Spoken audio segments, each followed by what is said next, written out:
नमस्कार, मैं आरके जायसवाल और आप देख रहे हैं जनमत की पुकार।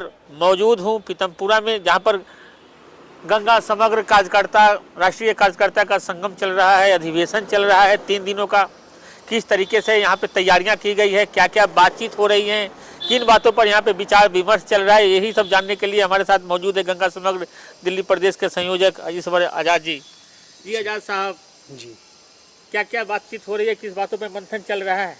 देखिए गंगा समग्र जो है गंगा और उसकी सहायक नदियों के लिए बना था, लेकिन अब पूरे भारत में जितने भी जल तीर्थ जिनको हम कह सकते हैं, चाहे वो तालाब हो, नदियां हों, नाले हों, छोटी नदियां हों, सरोवर हों, जो भी है उन पे कार्य करता है। जल की निर्मलता को लेकर के कार्यक्रम करता है, जागरण करता है, समाज के हर आखिरी व्यक्ति तक पहुंचने का प्रयास रहता है। और इसमें यह है हमारे जो राष्ट्रीय कार्यकर्ता संगम है या राष्ट्रीय अधिवेशन जिसे कहते हैं, इसमें पूरे भारतवर्ष से कार्यकर्ता आए हुए हैं। जो जिले स्तर के जिम्मेदार दायित्ववान कार्यकर्ता होते हैं वो लोग आए हुए हैं।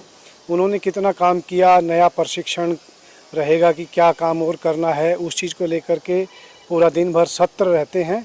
और पिछले वर्ष में क्या क्या उपलब्धियां रही उन चीज़ों को लेकर के व्रत भी रखा जाता है। ये एक तरीके से आप कह सकते हैं कार्यकर्ता प्रशिक्षण भी रहता है और नए कार्यकर्ता बनाने का ये अवसर भी रहता है। और जहाँ भी ये रहता है, दिल्ली में ये पहली बार हुआ है, जहाँ भी ये रहता है तो उस प्रांत के कार्यकर्ताओं को जो है नेतृत्व करने का और गंगा जी के प्रति सेवा के भाव को जागृत करने का अवसर रहता है।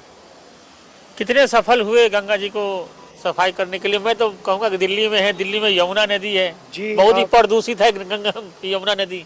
आप बिल्कुल सही कह रहे हैं कि भाई जहाँ यहाँ गंगा नदी तो है नहीं, यहाँ यमुना जी है जी। तो यमुना जी को लेकर के भी कार्यक्रम शुरू हैं, चल रहे हैं, जागरूकता चल रही है। और बिना किसी राजनीतिक शब्दों के प्रयोग के मैं बताऊंगा कि संघ का कार्य समाज के साथ जुड़ना, समाज को जोड़ना, समाज को संगठित करना, समाज में जागरण करना है।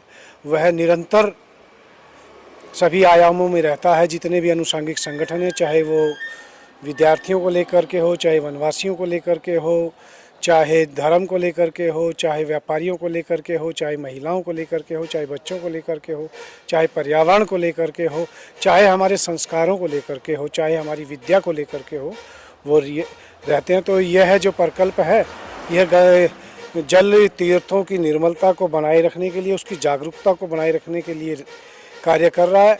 और जो संघ कार्य ईश्वरीय कार्य माना जाता है, किसी व्यक्ति का कार्य नहीं होता ये।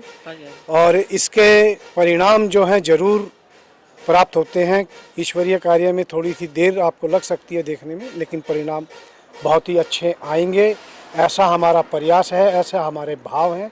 और ऐसा हमें लगता है कि गंगा मैया का आशीर्वाद भी है। अच्छा ईश्वर जी, ये आप लोग जो गंगा की सफाई की बातें कर रहे हैं, कुछ इसमें ऐसी बातें हो रही हैं कि कब तक सफाई वगैरह होगी गंगा में?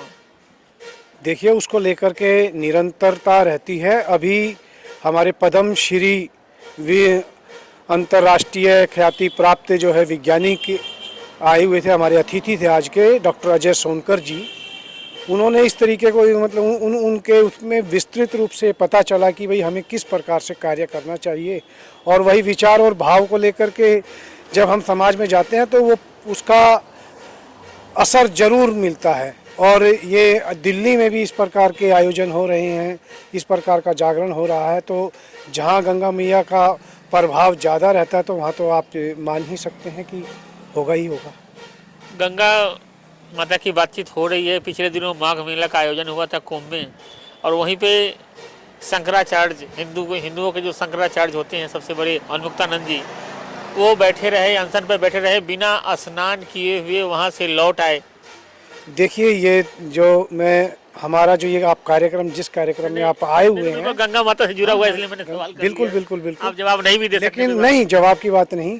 हमारा जो मतलब जिस विचार को लेके कार्यक्रम हो रहा है उसमें किसी प्रकार की कोई राजनीतिक जवाबदेही नहीं है। इसमें समाज की और हमारे आस्था की जवाबदेही है। गंगा मैया जो है आस्था का प्रतीक है, और ये कार्यकर्ताओं का जो संगम है उस आस्था को लेकर के उस कार्य को सुचारू रूप से चले, वो संस्कार हमारे बच्चों में रहें, जिसको लेकर के एक अभी हमारे डॉक्टर सोनकर जी बता रहे थे कि विदेशों में इस बात को लेकर के कि लाखों करोड़ों आदमी एक ही जगह डुबकी लगाते हैं तो हाइजीन का विषय वो सोचते हैं।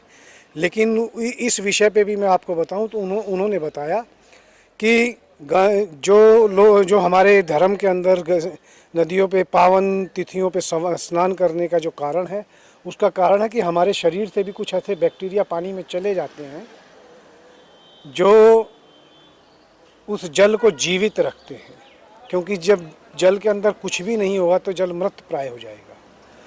तो बात आस्था की है, वो राजनीतिकरण रहा क्या रहा, प्रशासन का कारण रहा, यह जवाब फिर किसी और मंच से रहता तो ठीक रहता।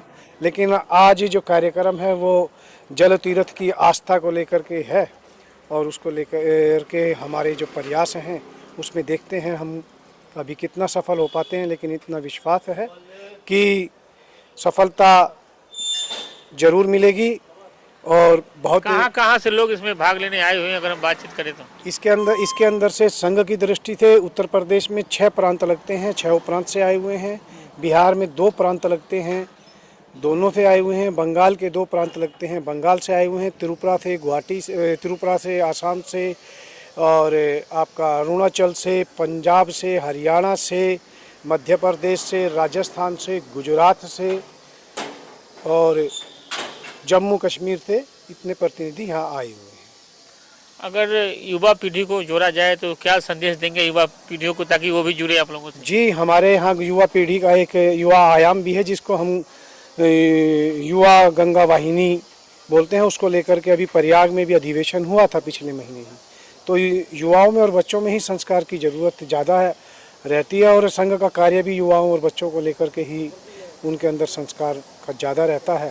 तो आप देखेंगे कि अच्छी खासी संख्या में दिल्ली से भी युवा जुड़ रहे हैं और दिल्ली में कार्यक्रम युवाओं के बलबूते ही हो रहा है, जिसमें जितना भी जो सहयोग है, चाहे वो आर्थिक पक्ष हो, चाहे वो शारीरिक पक्ष हो, चाहे वो भावनात्मक रूप से हो, चाहे व्यवस्था की दृष्टि से हो, सभी मतलब युवाओं का बड़ा अच्छा खासा योगदान। पूर्व राष्ट्रपति महामहिम रामनाथ कोविंद जी का भी मैंने बोर्ड देख रहा था रास्ते में आते हुए, तो क्या वो भी पधार रहे हैं यहाँ पर?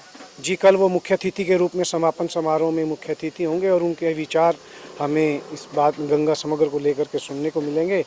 और हमारे दिल्ली के उप मुख्यमंत्री परवेश वर्मा जी भी होंगे। आपसे भी विनम्र निवेदन है, आप भी रहिएगा और कार्यक्रम की शोभा को बढ़ाइएगा और पत्रकारिता का जो आपका धर्म है उसे भी निभाइएगा। जय। तो हमारे साथ बात कर रहे थे ईश्वर आज़ाद जी, गंगा समग्र के दिल्ली प्रदेश के संयोजक हैं। मिलते हैं किसी नई खबरों के साथ। नमस्कार। अगर आपने हमारा अभी तक चैनल सब्सक्राइब नहीं किया है तो कृपया चैनल सब्सक्राइब कर लें, लाइक करें, शेयर करें, कमेंट करें। तो मिलते हैं फिर किसी और खबरों के साथ।